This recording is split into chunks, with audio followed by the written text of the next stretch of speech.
गिरिधर चरण दर्शन पियासी, मीरा चली ब्रज धाम,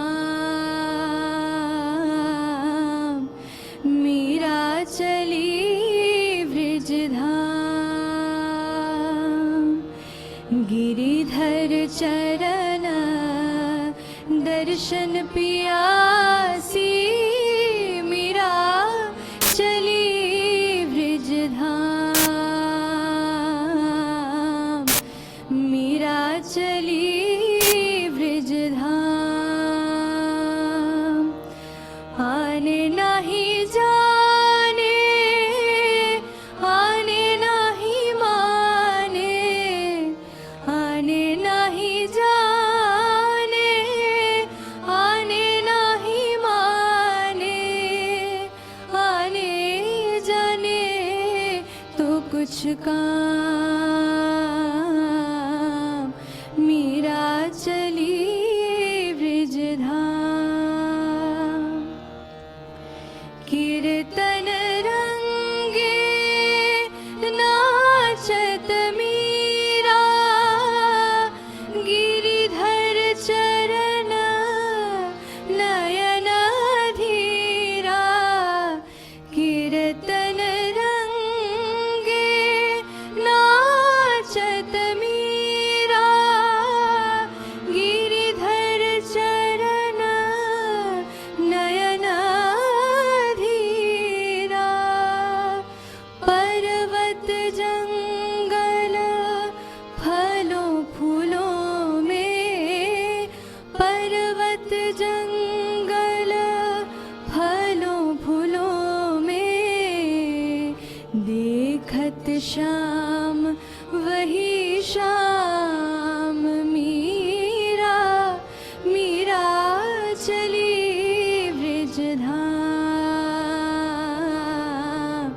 मीरा चली ब्रज धाम।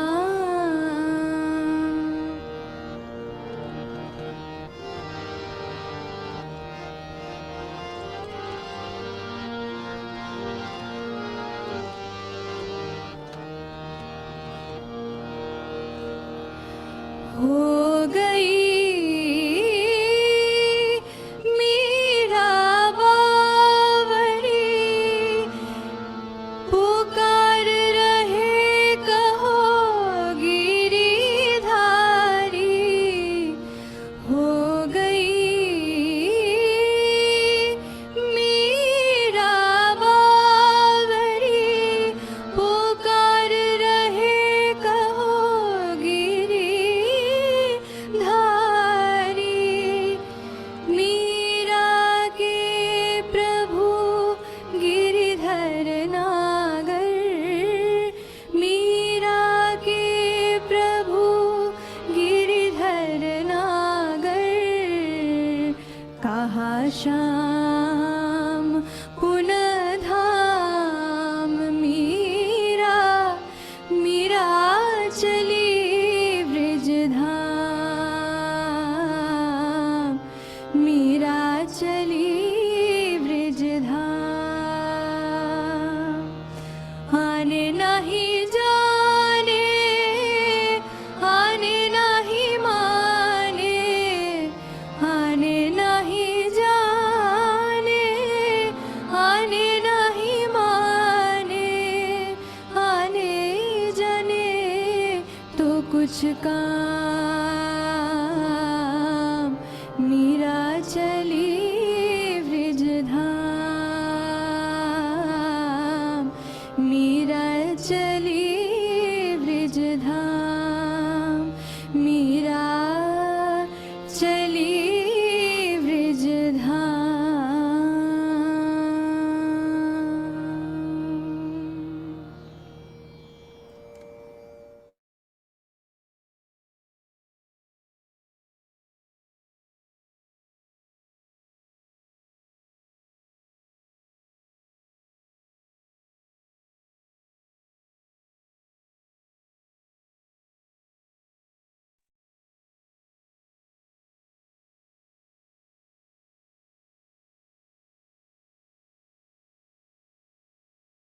Namaste, my dear brothers and sisters.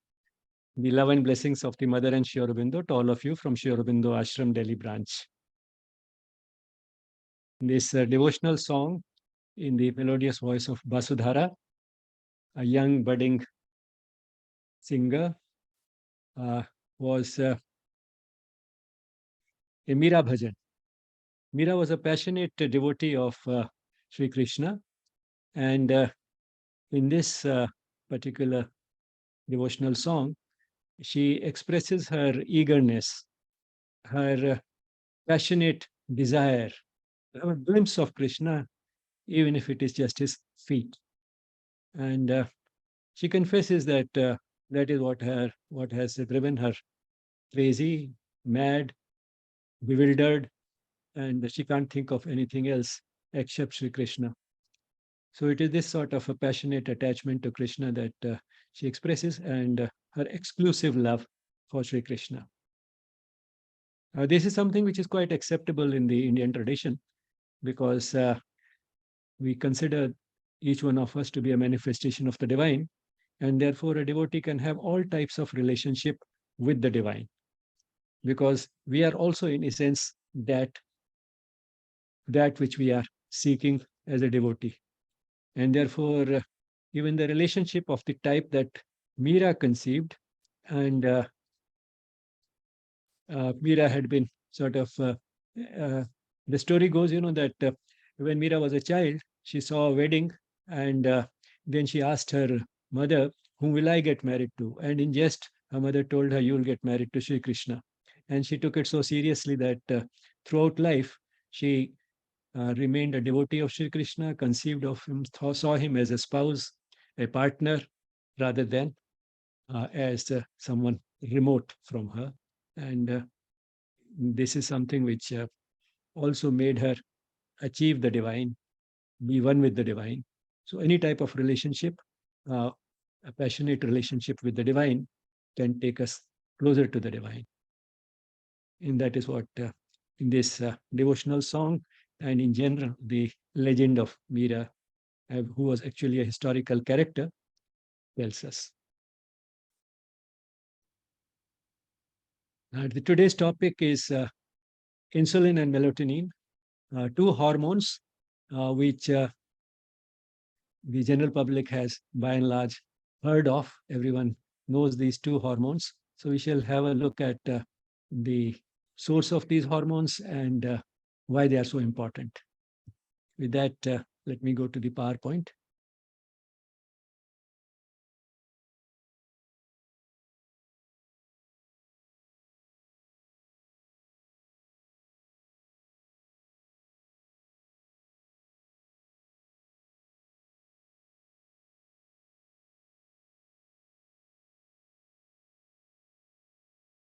Insulin and melatonin. This course and all the activities of the YES project are a part of the celebrations of the 150th birth anniversary of Sri Aurobindo and the 75th anniversary of India's independence. Pancreas is a two-in-one organ. We've already seen the important role that the pancreas plays in digestion. The endocrine part occupies just 1%, just 1% of in the pancreas, but that is important. That is the part that produces insulin. So pancreas has one part that produces a juice that is conveyed by a duct to this part of the small intestine, the duodenum. The pancreas is in fact nestled in this C-shaped loop that the duodenum forms, and here is the tube that eventually conveys the juice, the pancreatic juice, digestive juice, to the duodenum. That is 99% of the pancreas. But scattered throughout the pancreas are small little islets or islands. Islands, small islands, therefore islets, which have those cells which produce hormones. And there are about 1 million of these islets scattered throughout the pancreas, and they form about 1% of the pancreas. This 1% is no less important than the remaining 99%. And that's, something that tells us that we should not underestimate anyone, even if it is something small or someone humble. There's a small little couplet by Kabir which goes something like this: don't underestimate a needle, because what a needle can do, a sword can't. Now, here is a microscopic sort of a picture, a diagrammatic representation of the microscopic picture of the pancreas.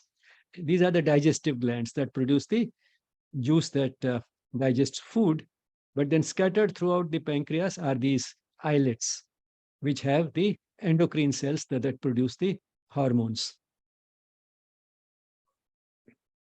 The hormones, including insulin, the major hormone, which we will be talking about today, which is produced by these cells, is insulin, and the cells that produce it are called B cells, the B cells of the islets. The islets of Langerhans were first discovered by Paul Langerhans when he was just 21. And therefore, these islets, which have these endocrine cells in the pancreas, are called islets of Langerhans. Insulin was discovered by Banting and Best in 1921. The story goes something like this, that Banting, when he was about 30, was a surgeon, and that was not enough for him. He was not making a good living from surgery, and therefore, to make both ends meet, he also joined as a demonstrator in physiology. And whilst preparing for a lecture on the pancreas, he came across also an article by a surgeon, which said that if you tie the duct of the pancreas, that is the tube that conveys the digestive juices to the small intestine, if you tie that, then the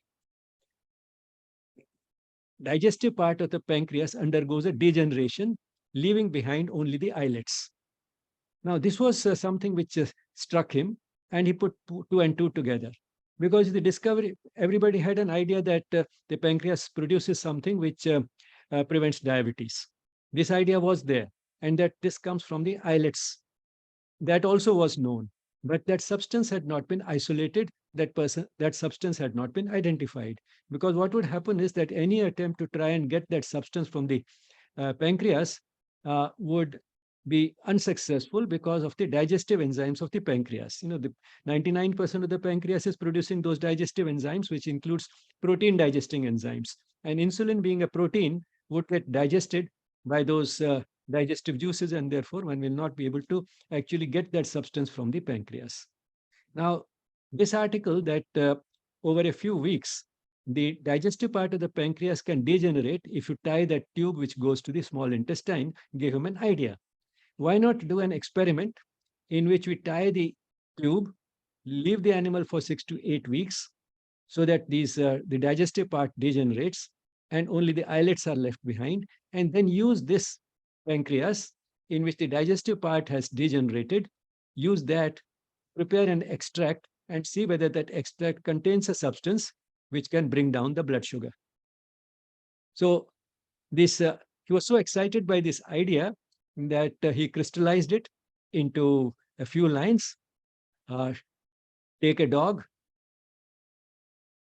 tie its pancreatic duct, that is the tube which conveys the digestive juice to the in small intestine, wait for 6 to 8 weeks, prepare an extract of the pancreas, inject that into an animal that has been made diabetic experimentally, and see whether the blood glucose comes down. Now, he noted it down, and in many cases, this might have just stayed there. This scribbling might have stayed there somewhere and collected dust, but not in his case. He started finding out where he could do such an experiment, and he was told that such an experiment would probably be possible only in Toronto, in the lab of Dr. John MacLeod. He traveled there and told him what he wanted to do. Now, in view of the large number of failures in isolating anything from the pancreas which could bring down the blood glucose, which was considered the substance that helps in not us not getting diabetes and something going wrong with that, which leads to diabetes. Now, in view of the large number of failures which had already preceded this idea from Banting, MacLeod was extremely skeptical and discouraged him from doing any such experiments. But because of the persistence of Banting, he finally allowed him uh, 10 dogs and the use of his lab for a period of 8 weeks. And then he wanted an assistant. Banting wanted an assistant. To assist him, he asked a fourth-year medical student, Charles Herbert Best, who was about 20-year-old at that time. So the two of them worked together. This 30-year-old surgeon and 20-year-old medical student, they worked together for a few weeks, and lo and behold, the experiment was successful.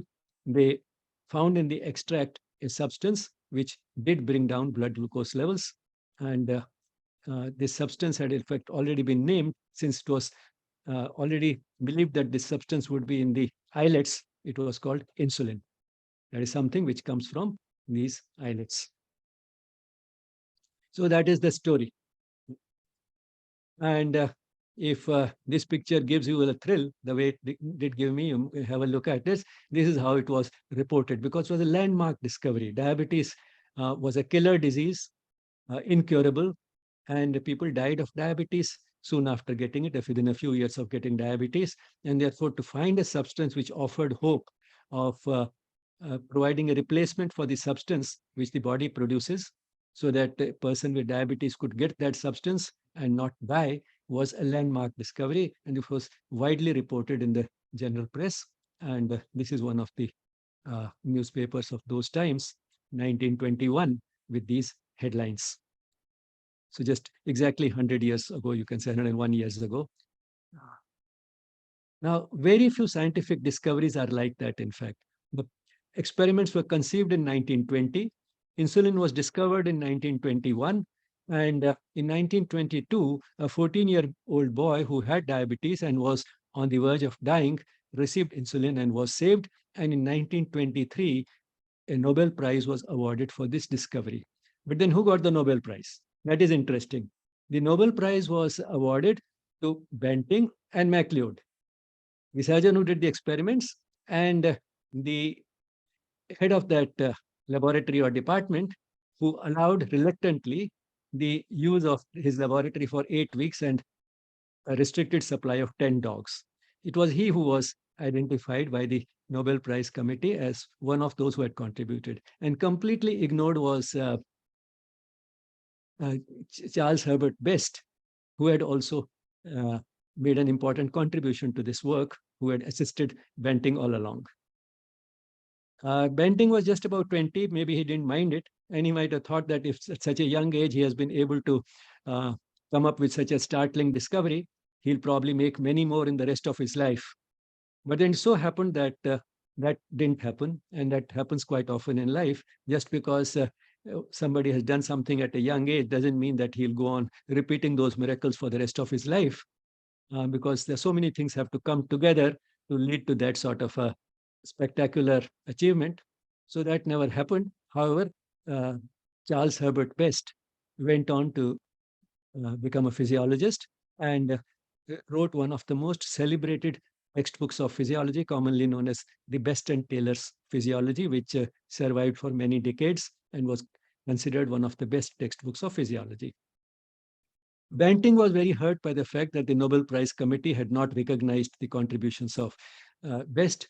He couldn't do anything about that, but he shared half the money that he got as a Nobel Prize with Best.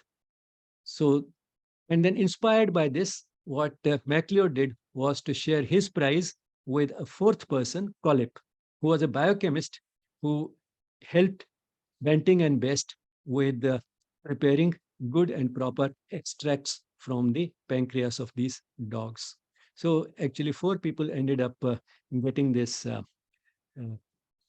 sharing this prize, 2 officially named by the Nobel Prize Committee and 2 more who at least got the money because these 2 recognized their contribution. So this is a book by Michael Bayliss on the discovery of insulin with the signatures of the 4 of these persons, Banting, Best, Collip, the biochemist, and John MacLeod, whose lab it was. Now, what does insulin do in the body?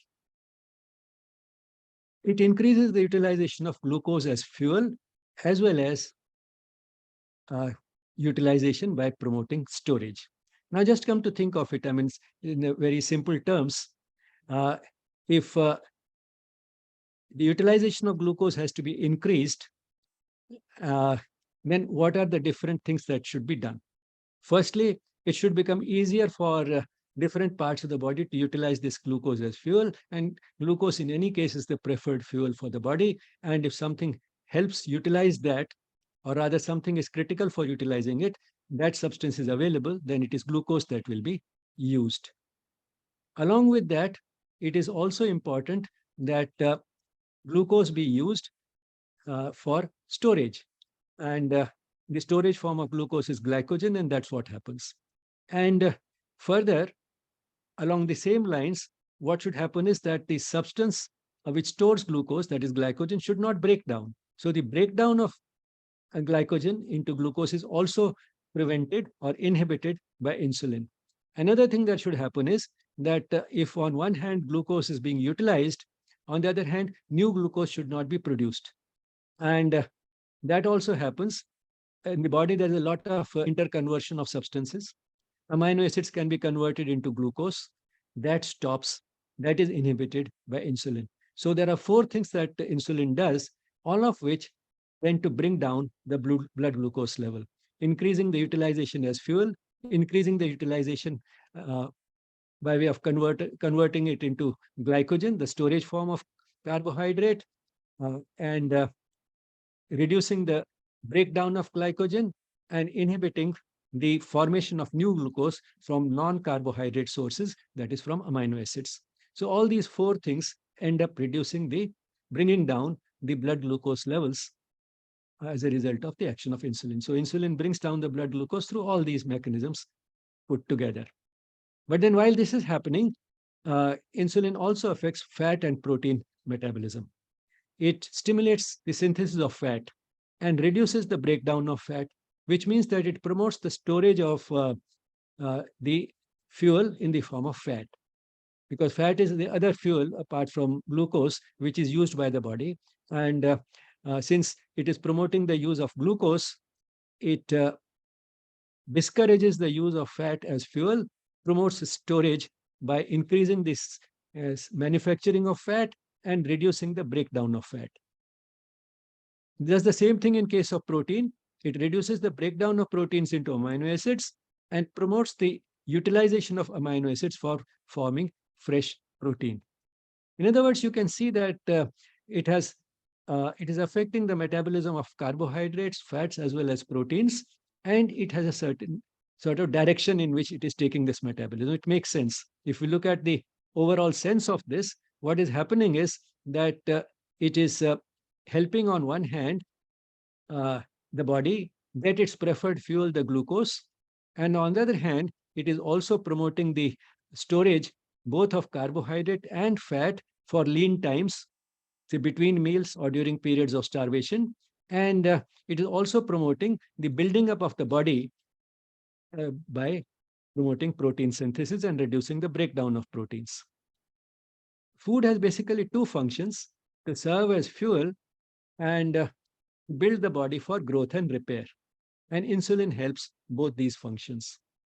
It promotes the utilization of glucose as fuel and helps the body grow and repair by promoting the synthesis of proteins. And it also helps in saving fat for future use. So it helps in so that fuel would be available even when the person is not eating. So both these functions of food: to serve as fuel, glucose soon after a meal, and fat between meals and during starvation or fasting. And both these are being helped by the actions of insulin. So in other words, insulin helps us make the best use of food. Now, how is blood insulin secretion regulated? How much insulin a person would produce? How is it regulated? primarily by negative feedback, as in the case of the other hormones. And here it is not the hormone itself which feeds back, but it is mainly the effect of the hormone, that is blood glucose, and particular utilization of blood glucose that feeds back. So when the blood glucose levels are high, the insulin secretion is switched on. It brings down the blood glucose.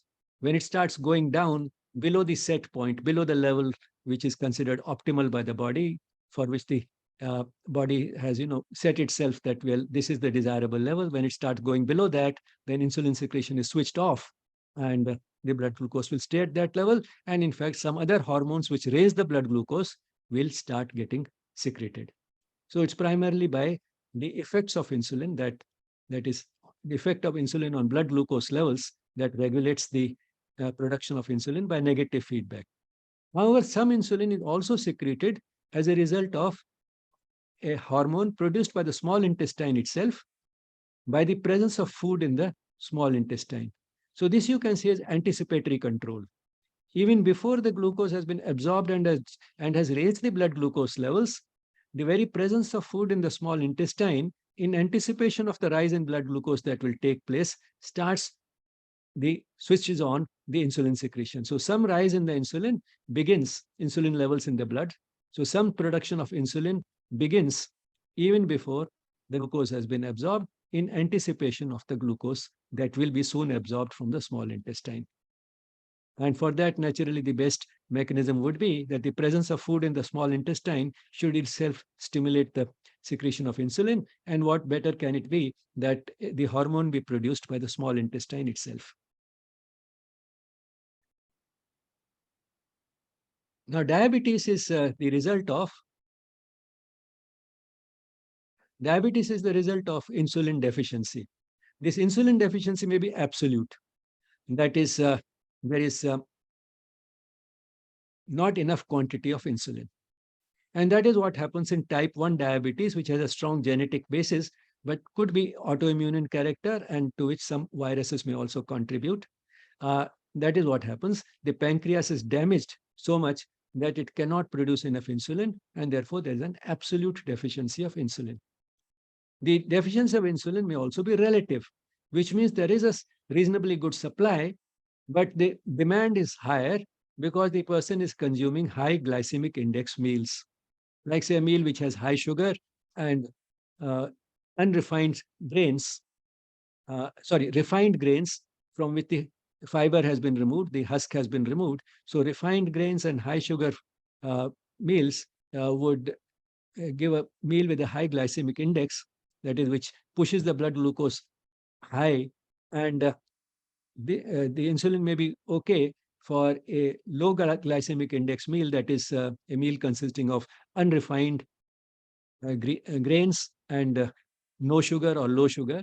So for that it may be enough, but if we increase the demand through the type of meals which have refined grains and high sugar, the insulin may not be enough. So it's a relative deficiency, borderline sort of a situation. Or the deficiency may be effective. There is plenty of insulin that the pancreas can make, but it is not effective because of insulin resistance. That is, the cells where insulin has to work, through insulin receptors, those cells have become insensitive to the effect of insulin. So the insulin resistance, which may be because of antibodies, and some amount of insulin resistance may also be because of the modification of receptors, so that the sensitivity to insulin goes down. So there may be an effective deficiency. And both these relative and effective deficiencies are what is seen in the more common variety of diabetes, that is type 2 diabetes, which is also called maturity onset diabetes because it occurs relatively late in life. Unfortunately, this disease, which generally occurred only after 50, is now being seen commonly also in the 30s and 40s because of an unhealthy lifestyle. Again, type 2 diabetes does have a genetic basis. If both the parents have diabetes, then there's a 50% chance of the child also having diabetes. And if one parent has diabetes, then there's a 25% chance. So there is a genetic basis, but What the genetic basis does is to only give a tendency to develop diabetes. It does not actually give diabetes. And when this tendency will manifest, that is, express itself, depends a lot on the lifestyle. So, if the lifestyle is healthy, the person may express this genetic tendency for diabetes only at the age of 60 or 70. But if the lifestyle is unhealthy, the person may express the same tendency at the age of 30, in 30s and 40s, as is happening commonly now. So, but this is maturity onset diabetes. And here the deficiency may be only borderline, that is a relative deficiency. If the person is eating a good diet, which is a low glycemic index, then the person may not only remain symptom free, it may be difficult to detect the diabetes even on uh, a normal sort of a test. It may become difficult. On the other hand, it may be an effective insulin deficiency because of insulin resistance, which commonly happens in overweight. If an overweight person has borderline diabetes, if this person just loses 5 kilos of weight, doesn't even bring the weight down to normal, but just loses 5 or 10 kilos of weight, this person may find that he has shifted from the borderline to the healthy category because the insulin sensitivity improves. The person becomes more sensitive to the actions of insulin. So that is type 2 or maturity onset diabetes. So essentially, diabetes mellitus is due to insulin deficiency, but this deficiency may not be always absolute. It may be only relative or effective. Now, what are the symptoms of diabetes? The person is not able to utilize the fuel, and therefore the body interprets it as if there is not enough food available.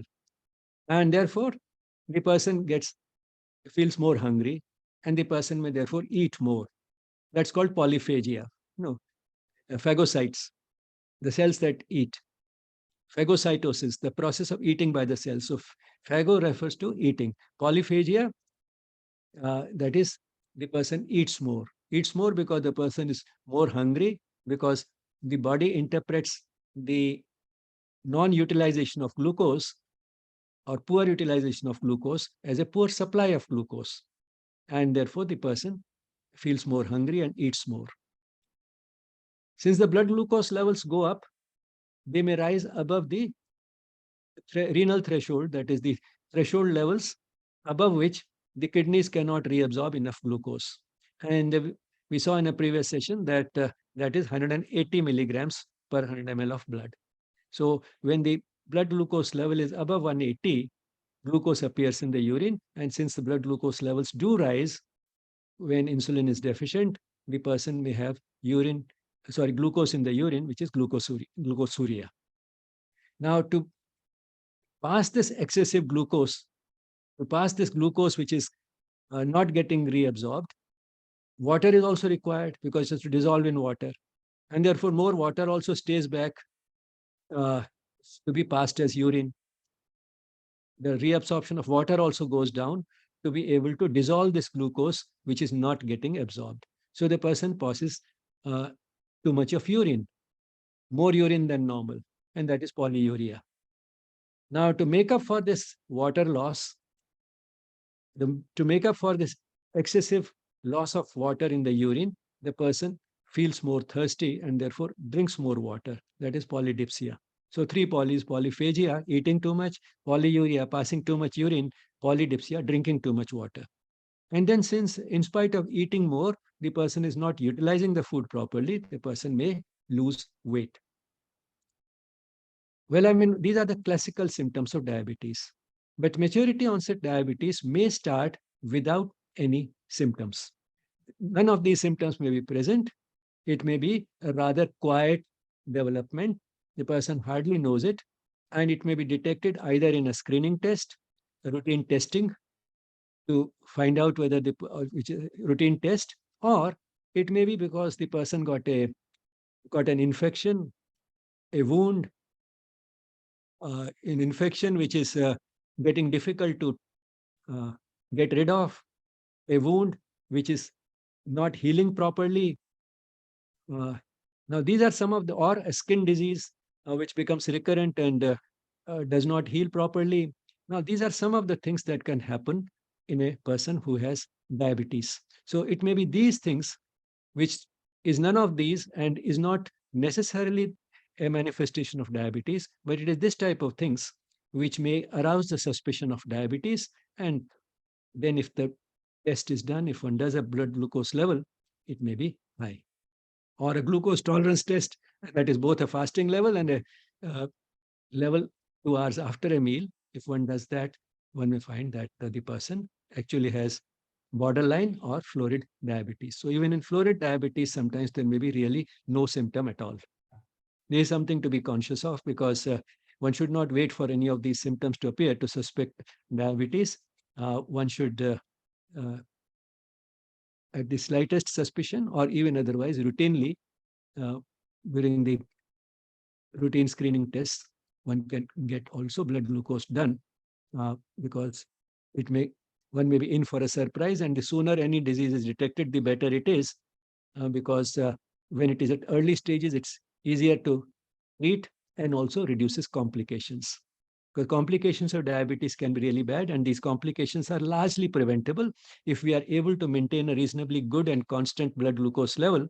Then the complications can be prevented, and the complications are the loss of vision because of retinopathy, uh, renal failure because of nephropathy, and the uh, loss of sensitivity to touch, etc., in some parts of the body because of neuropathy. So these three pathies, retinopathy, nephropathy, and neuropathy. So these are the three pathies which are the complications, and they can be by and large prevented if the uh, person starts treatment early and maintains good control. That is, maintains a reasonably normal glucose level through proper management of the disease. Now, when we feel that neuropathy should not be very disturbing, because when we lose sensitivity in a part of the body, but then it's the absence of something that tells us its importance. What happens is that when the person gets hurt, the person does not feel the pain, and therefore the person neglects that injury. For example, feet are something that are quite prone to different injuries because of it's they're being subjected to all the trauma of the pressure, etc., while walking and getting hurt by a pebble or something here and there. And the result is that the person may develop an injury to the foot, which is neglected and therefore gets infected, and eventually it may lead to what is called a diabetic foot. So not having sensitivity in some parts of the body is not just a minor inconvenience. It is also, it can get serious. So these are the major symptoms, but then none of these symptoms may be really present. Now it's because of the high blood glucose levels, which one may feel that there's so much of glucose available, so the person should be able to use it, but because of the deficiency of insulin, the person can't use it, and therefore is actually starving, and therefore feels more hungry. So it's just been called starvation in the midst of plenty. Glucose everywhere, but not a grain to use, grain of sugar to use, along the same lines as that famous poem goes, water, water all around, but not a drop to drink. So that is the type of situation a diabetic has in relation to glucose. Now, treatment of diabetes is essentially a balancing act, balancing the factors which increase blood glucose with those which lower blood glucose. Because while one has to try and reach the normal glucose levels in a person with diabetes, the level should not fall below normal either. Because hypoglycemia means that less of blood glucose going everywhere, including the brain where it is critical, and therefore the person may faint because of hypoglycemia. And of course, before that, there'll be some symptoms which will tell the person that he's going towards hypoglycemia or low blood sugar. So it's a balancing act.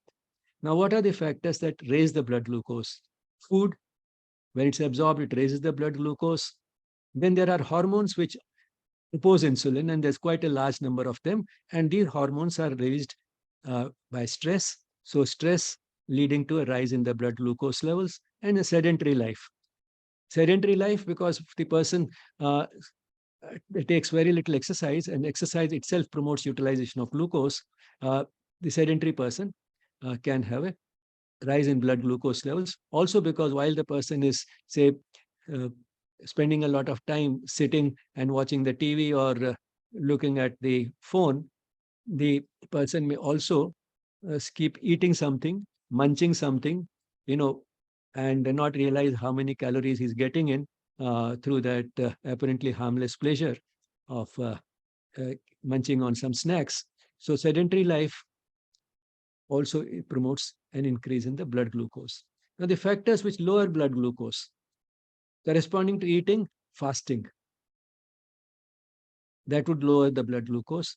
Insulin lowers blood glucose, and mental relaxation also helps in lowering blood glucose in contrast with stress, and in contrast with sedentary life, exercise also helps in lowering blood glucose because the exercising muscles use up fuel, and exercise by itself helps in insulin act in those muscles and promote blood glucose. Well, I mean, this is a little comprehensive sort of way of looking at factors which raise blood glucose and lower blood glucose. But in practice, the most important factors to keep in mind are balancing the food with exercise and insulin, which means if the person has diabetes, the person should be careful to eat the food at the same time in more or less the same quantity every day in relation to the insulin or any other drug that he's taking for lowering the blood glucose. So, which means that if the person is on this treatment with insulin or an oral hypoglycemic, then the person should not miss a meal. And because missing a meal would mean that the blood glucose will start going down. On top of that, if he takes insulin or an oral hypoglycemic, it may fall below normal levels. One person may go into hypoglycemia, the first symptom of which would be excessive thirst. The person may feel weird, dizzy, and if this falls still further, the person may faint.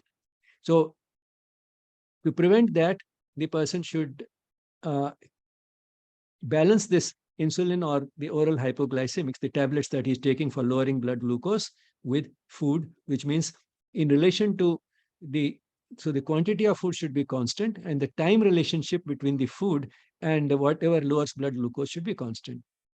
Also, the person should take, as far as possible, the same amount of exercise at the same time. Too much of unaccustomed exertion could also lower the blood glucose. Why I'm emphasizing again and again what can lower the blood glucose is because the blood glucose going down is more life-threatening than the blood glucose going up. Over the long term, yes, blood glucose should not rise very high, and that is why we have to treat diabetes. But at the same time, this is important to understand so that the person does not do those things which will lower the blood glucose without providing the compensatory amount of food. Unaccustomed exertion or fasting, or and along with that take continuing with the insulin and the oral hypoglycemics and not balancing it with food can lower the blood glucose. So the quantity of these things, food, exercise, and the insulin or oral pills for lowering blood glucose, the quantity of these and the timing of these should stay essentially constant from day to day. Because man cannot mimic nature. Nature, does all these things on its own, uh, regulating the amount of insulin that is secreted in relation to the amount and timing of the food and the intensity and timing of exercise. The body does it automatically. But when we give insulin or a tablet from outside, the dose and the timing is fixed, and therefore these things then correspondingly have to be at a fixed time and in a fixed quantity or intensity.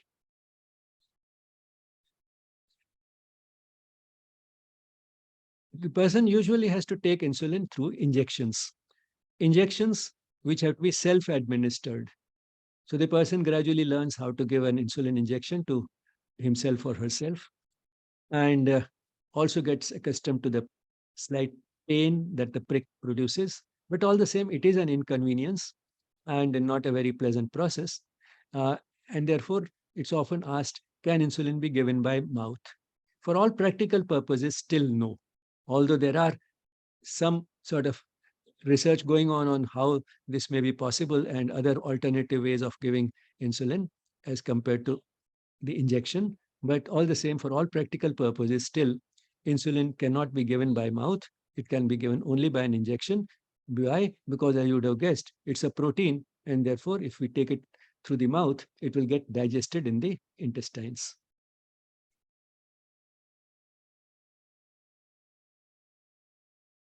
Now, which of the two is more risky? A high blood glucose or a low blood glucose? High blood sugar or a low blood sugar? Out of the two, hypoglycemia is more risky because if it falls below about 50, the brain starts getting affected because the brain can utilize only glucose as fuel.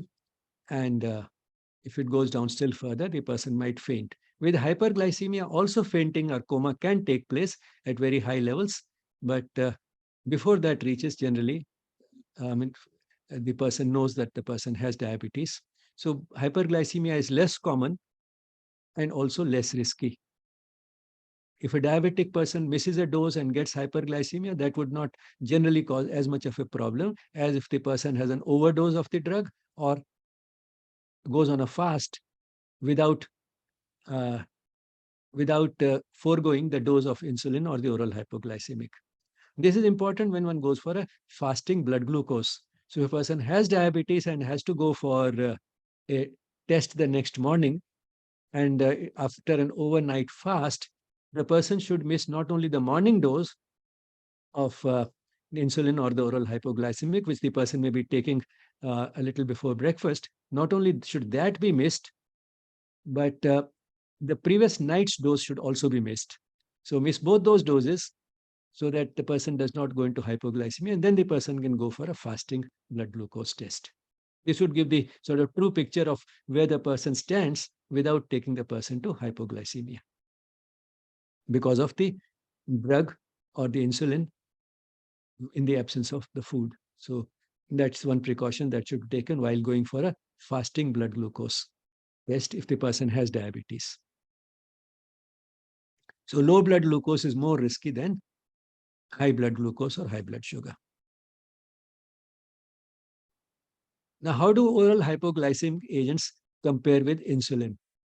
They're convenient. They can be taken orally. So one doesn't need injections. And quite a large number of people who have type 2 diabetes can be managed with oral hypoglycemic agents, which is good. And they may also have some additional advantages, which insulin doesn't have. Some oral hypoglycemic agents improve the sensitivity to insulin. So whatever insulin reserve or insulin supply the person is still capable of, that becomes more effective because of the oral hypoglycemic agents. So there are, so these are the various advantages of oral hypoglycemic agents. However, there are some situations in which only insulin works. So firstly, the initial treatment is always started with insulin.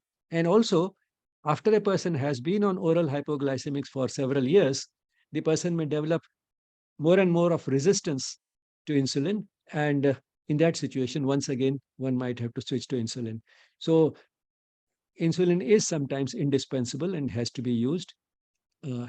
Although oral hypoglycemic agents have some additional benefits as well as convenience, sometimes insulin is required even in type 2 diabetes. Type 1, of course, by and large, it's one requires only insulin. But type 2 also, that is the more common variety, the maturity onset diabetes. In that also, sometimes insulin is required. And because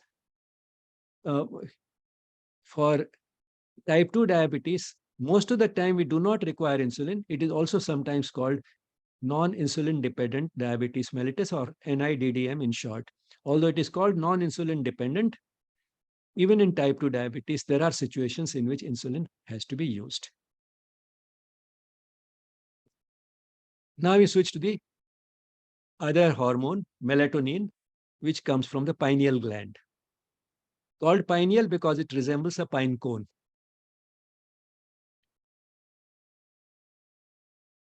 The pineal, the status of the pineal has undergone many changes in history, and some of the landmarks have been Descartes calling it the seat of the soul.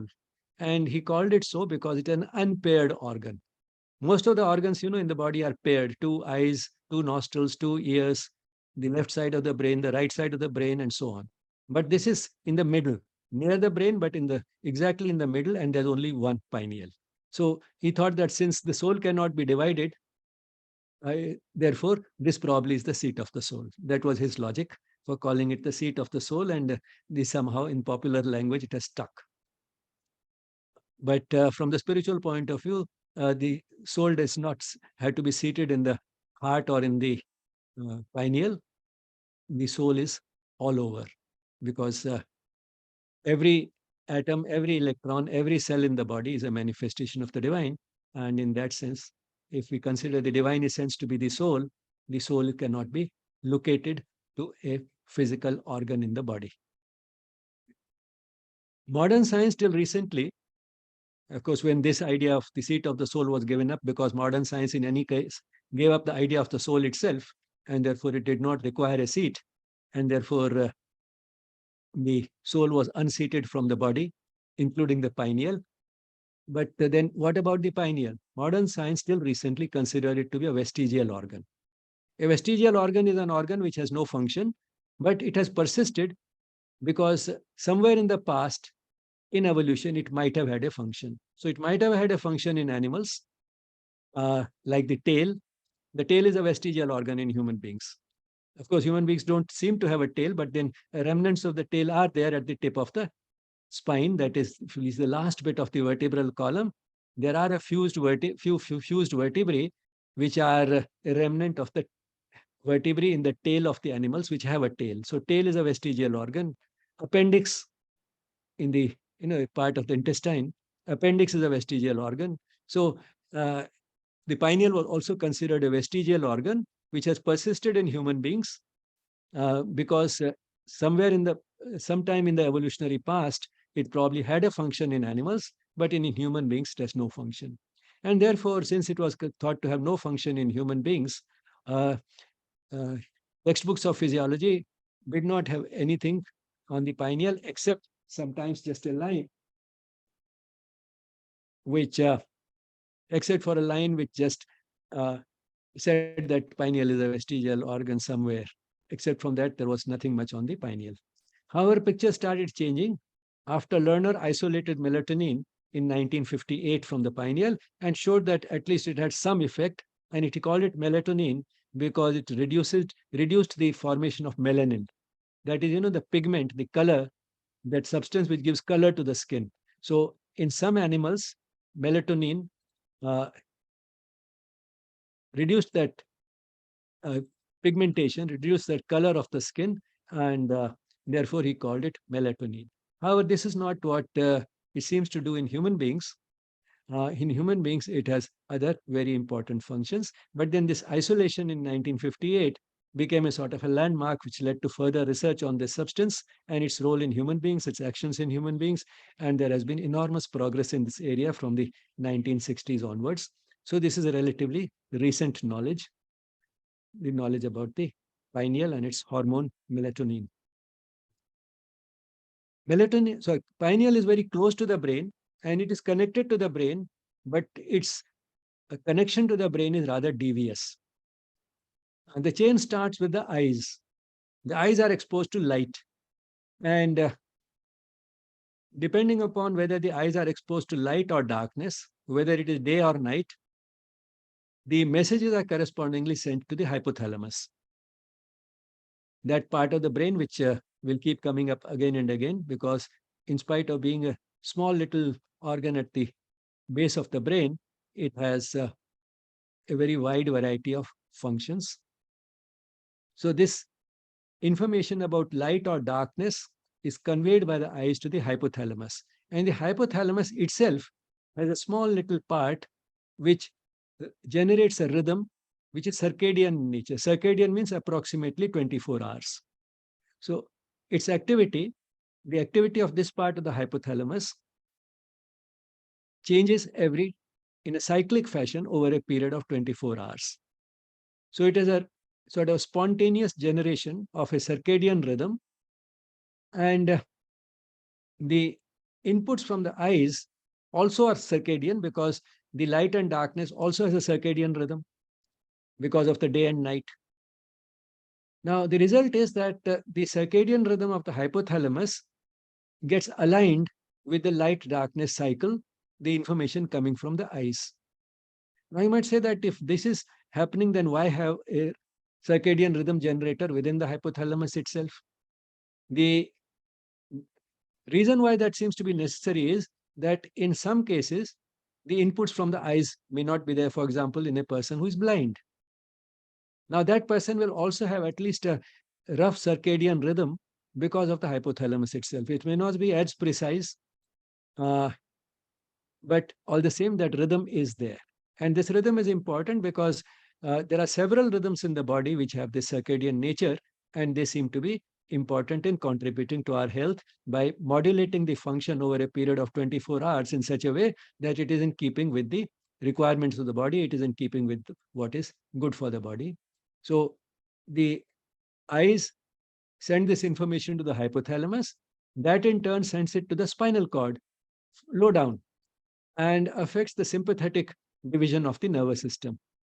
And then from there, it comes back to the pineal and acts on the pineal via beta receptors. Why I have mentioned the beta receptors is because beta blockers are quite commonly used for high blood pressure and in heart disease. They block the action of the neurotransmitters on beta receptors. That's why they are called beta blockers. Now, beta receptors are there not only in the heart and blood vessels, beta receptors are there also in the pineal, which means that the action of those beta blockers may not be restricted to the heart. The actions of those beta blockers may also extend to the pineal. And that would mean some side effects. Now, why this particular chain? One can say that the sympathetic nervous system gets activated during stress.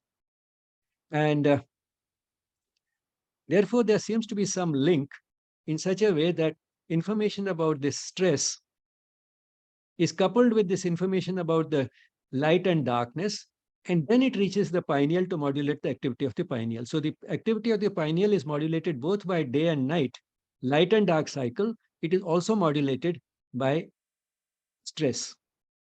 And one may think that this has a lot of relevance because pineal produces melatonin, which as we shall see, which induces sleep. Now, while falling asleep at the right time is good and desirable, and that should be regulated by the light and dark cycle. We should sleep at night, not during the day. So that makes sense. But same time, whether it is night or day, the person should not fall asleep when under stress. For example, if an animal is under threat, if an animal is facing a life-threatening situation, that is not the time when the animal should fall asleep. Whether it is day or night, doesn't matter. And we find that that actually happens when we are under stress. We find that it's difficult to fall asleep. And this may be a protective mechanism in animals, because an animal, when it is facing a life-threatening situation, some other bigger animal is trying to catch it. That is not the time it should be asleep. And this chain would couple the information of light and darkness with that from the sympathetic nervous system, which responds to stress, and make sure that the person does not, or the animal does not fall asleep. But in human beings, as you can see, because human being is the only animal which is subject to chronic stress, because human being has a well-developed intellect, and therefore he tends to worry. He tends to worry about what might happen tomorrow, and he sometimes worries also what will happen 10 years later. And he also worries about what might happen to the next generation, or if given the freedom of not having to worry about the next generation, he may start thinking about what will happen 7 generations later. And he's also upset about what happened 10 years ago or 20 years ago, what somebody said, what the way he was hurt. So because of having a long memory and because of being able to see a lot into the future, because of a well-developed intellect, human being is a lot more under chronic stress than animals are. And therefore, this protective response of not being able to sleep during stress can mean uh, many unhealthy effects of inadequate sleep in human beings. But all the same, one can understand why this type of a circuitous zigzag way of the pineal getting a neural input in spite of uh, it's being close to the brain itself. So instead of a direct connection with the brain, it is coming through the brain, going to the sympathetic nerves, and then coming to the pineal. And its link with the hypothalamus and the sympathetic would ensure that it is getting all the inputs which are related to stress, because the hypothalamus funnels all the information about our thoughts and feelings, and therefore our thoughts and feelings are also in a way getting conveyed to the pineal. So you can see that this link of the pineal indicates in a way its central importance in the functioning of the body. Now, when is melatonin secreted?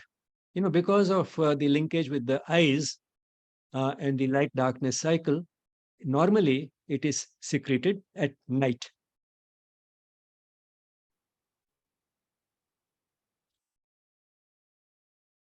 Now, here light has been darkness has been shown roughly from 6 in the evening till 6 in the morning. And it is 12 noon and 12 noon. This is midnight. So you can see that the melatonin secretion starts going up in the evening, reaches its peak a little after midnight, and then it starts coming down. And as soon as the person is exposed to light, it comes down. And this corresponds also closely to the a few other rhythms, some of which have been shown here, because there are many rhythms in the body which follow this daily cycle of 24 hours. The body temperature falls at night, and physical activity also goes down at night.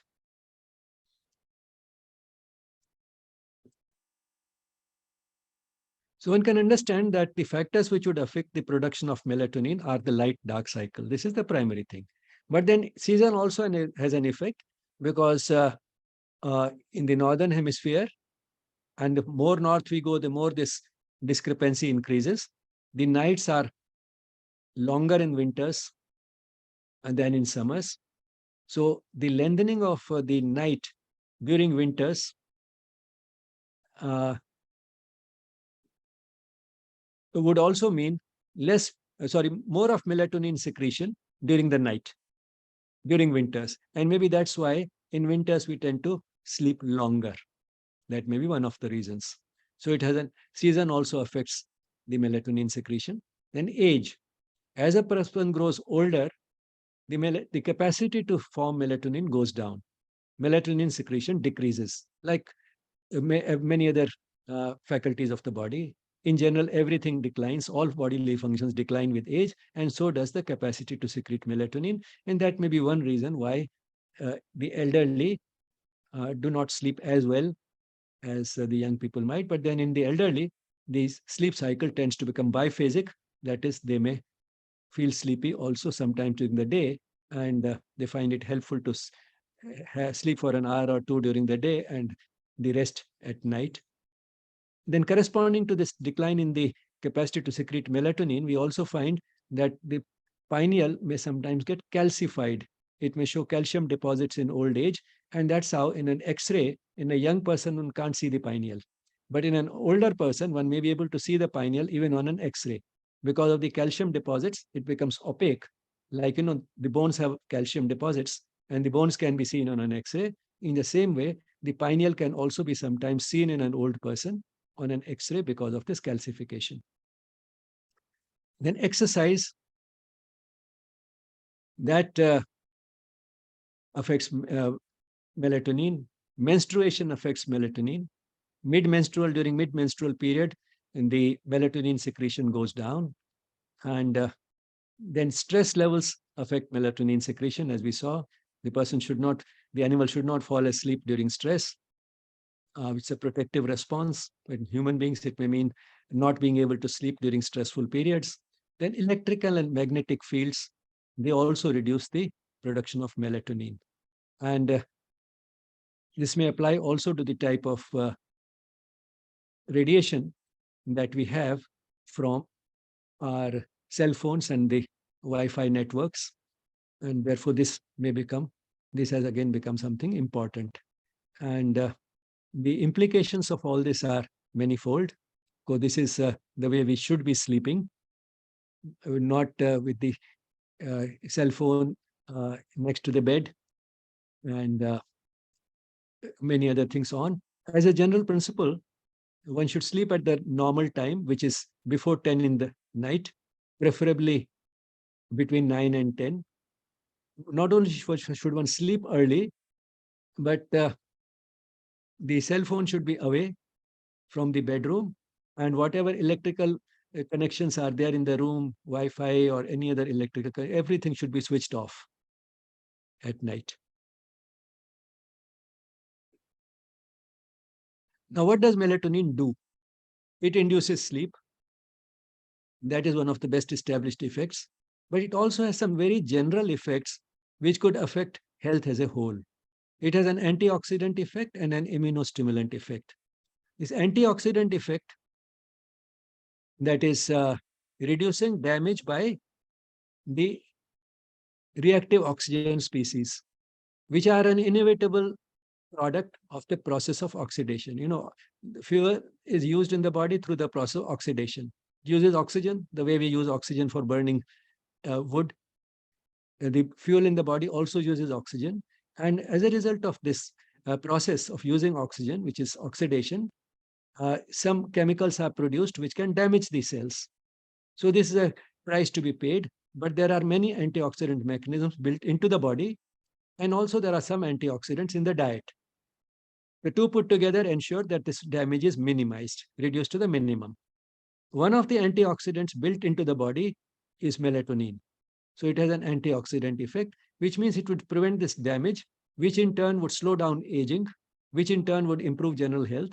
So anything which has anything to do with an antioxidant effect would in general reduce the rate of aging, slow down aging, and would improve health.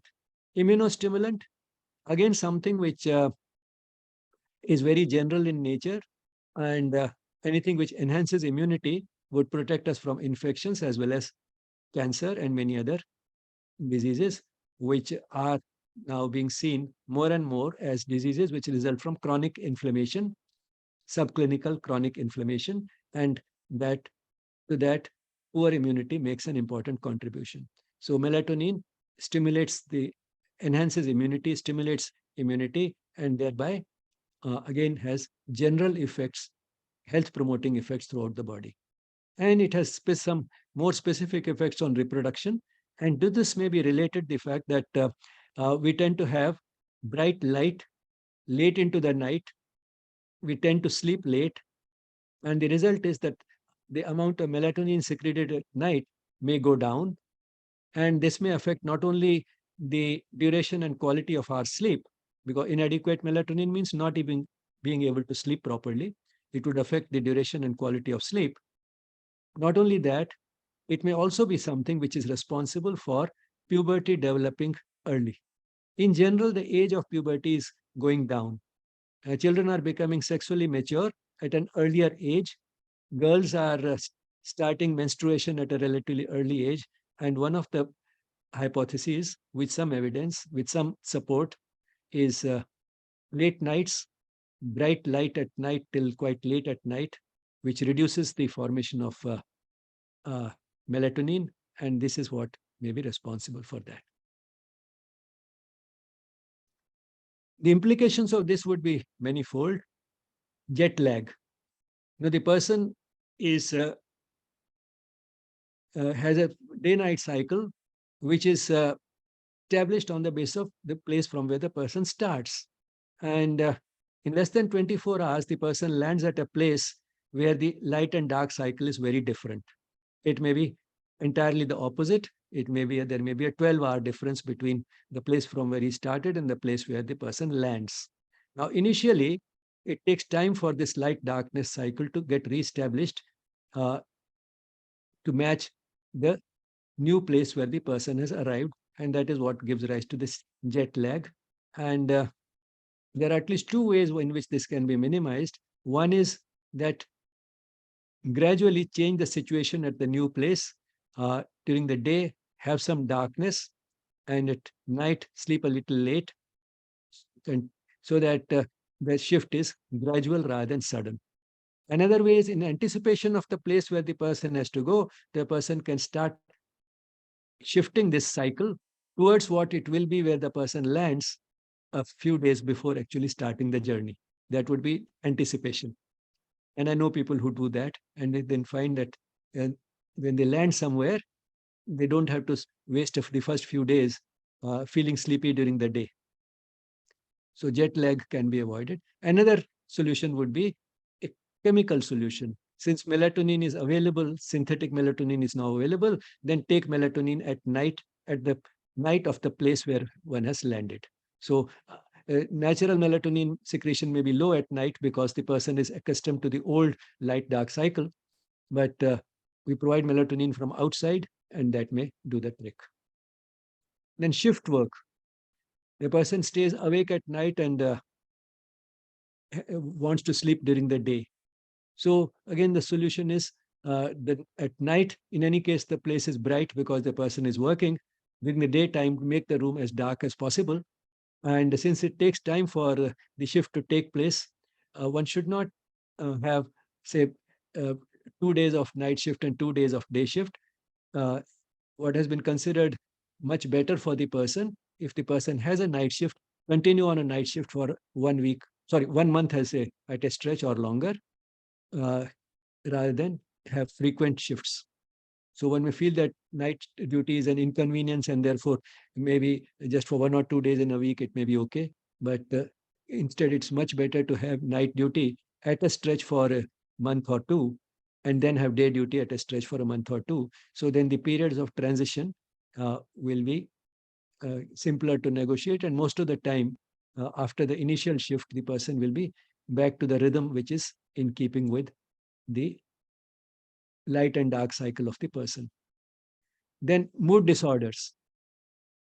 Uh, we find that when a person is exposed to bright sunlight, the mood lifts up.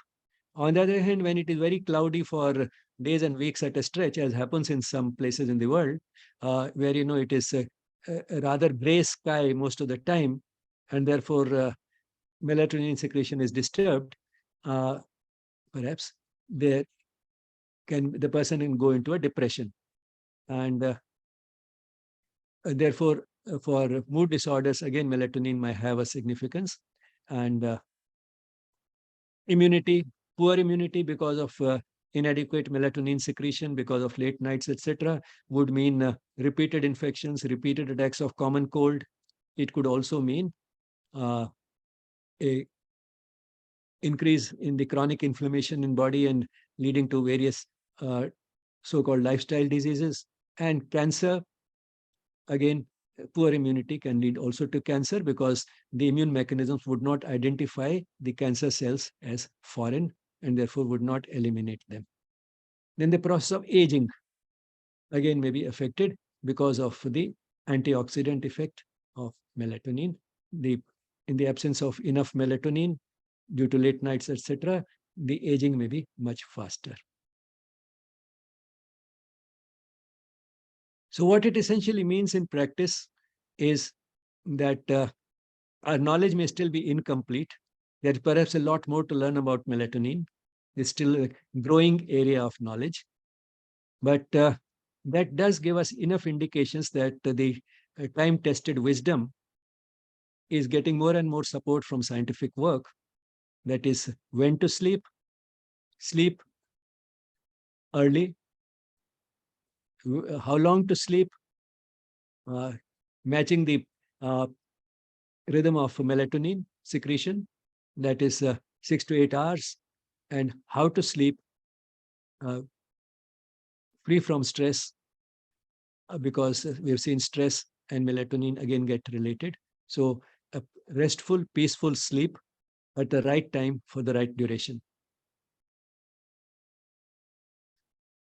The wider implications of melatonin have prompted these two writers who have written a monograph on the pineal to say, he who knows melatonin knows medicine. Suggested readings. This popular book, this of course does not have anything on the pineal. And these two textbooks, Fundamentals of Physiology and Understanding Medical Physiology. Understanding Medical Physiology does have a chapter on the pineal. Sri Aurobindo Ashram Delhi branch, the place from where I'm speaking and where I stay and work, to which you are all welcome. And your questions and comments may be sent to yes@yesspirituality.com. Gratitude to the Mother and Sri Aurobindo for making these sessions possible. And thank you all for being there.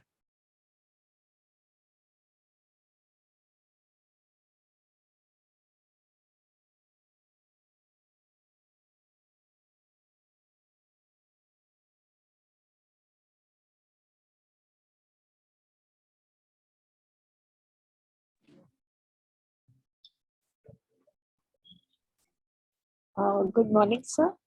I just morning, have a Divya. question regarding diabetes.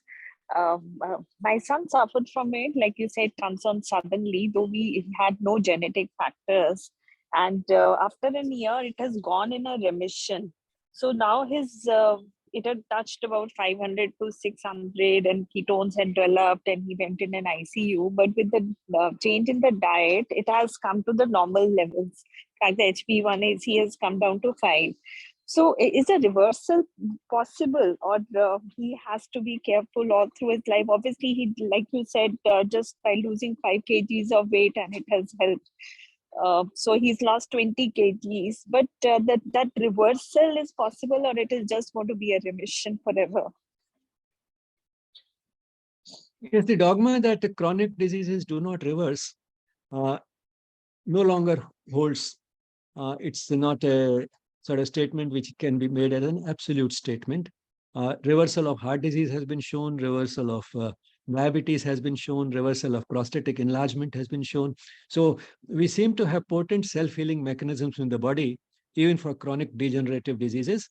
And all we have to do is to provide the right conditions and allow enough time for these self-healing mechanisms to work. Both are important. The best conditions are provided by a healthy lifestyle, of which mental peace is an important component. And the time has to be allowed, because these diseases are the result of accumulated damage which has accumulated over a period of a few decades. And therefore, even if we take away those conditions which led to the disease, the reversal will also take time. Something which has developed over a few decades will not go away in a day. So Okay. reversal is certainly possible. Okay. How do we know that it took over 2 decades? Like it happened during the pandemic, the weight came in for 20 kgs by sitting and working at home.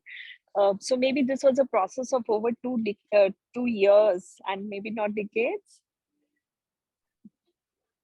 Well, I mean, that might have accelerated the process, the putting on of weight. But I don't know whether blood tests were done earlier, before Oh the no, pandemic. they were done. The HB1AC were normal about 6 months ago, so before he got this. Well, I mean, these changes may take place faster than we think, but certainly, I mean, they do take time. And in case of diabetes, sometimes it might have occurred faster, but in case of heart disease, it takes much longer, because fatty streaks start developing by the age of 5. A person might have fatty streaks by 5, but coronary artery disease may manifest uh, maybe at 50, 60, or 70, and sometimes not at all in spite of that. Thank you so much. Thank you.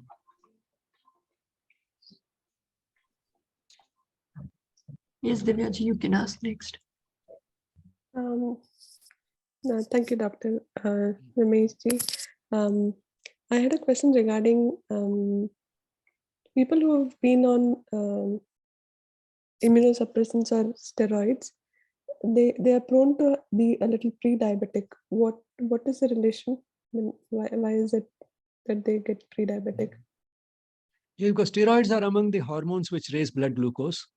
And again, it is essentially a protective mechanism to mobilize all fuels in a period of stress. But then the wisdom of the body becomes a folly in case of human beings where stress tends to be chronic. So steroids do raise the blood glucose level. Okay. And one other question, just wanted to see if you've come across such cases. Does diabetes also increase the chances of fibrosis in the liver? I mean, is that a pattern that you've seen people who have been diabetic for over a long period? Well, I mean, all these diseases tend to be a cluster. As we saw the other day, in that article which which I had mentioned probably in the previous session, the focus was on fatty liver itself, non-alcoholic fatty liver disease. And from there, the person had shown how one can explain the development of a very large variety of lifestyle diseases. One can trace probably in a similar way biochemical mechanisms starting with diabetes and leading to the other things. It's all a question of what one puts the finger on. The fact is that there is a sort of a coordinated activity of all these parts of the body which keeps us in good health, and a disturbance at one place could disturb this whole process, where the disease will manifest first, whether the fatty liver will manifest first, or diabetes, or hypothyroidism, or what, would depend a lot on the weak points of the body, the genetic tendency, and so on. But they tend to be a cluster, and certainly there is a relationship. One may not be able to say which is the cause and which is the effect, or which came first and which came later, but the enough linkages in the metabolism do exist to explain to some extent why they tend to be a cluster and why we see so much association between these diseases.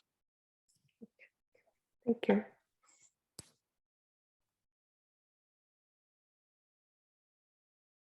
The treatment or prevention, fortunately, doesn't have to think of each of these diseases individually. When it comes to the prevention through a healthy lifestyle or management aiming at reversal through a lifestyle changes, that doesn't have to be disease specific. And one simple example, one sort of analogy one can give is in that here, the principle that a separate pill for each ill doesn't apply. That is the tendency sometimes we have, that a separate treatment for every disease, but here that doesn't apply. This is more like, if you have done the laundry and you put it in the sun, if it is one piece of cloth, one garment, that may take 3 hours. If you put 10, that will also take 3 hours. So you can take care of all the diseases through the same type of modifications in the lifestyle. Basically, physical activity, diet, not putting into the body harmful things like alcohol and tobacco, and good quality sleep for the right duration at the right time, and mental peace. So these things will take care of the management as well as prevention of this entire cluster.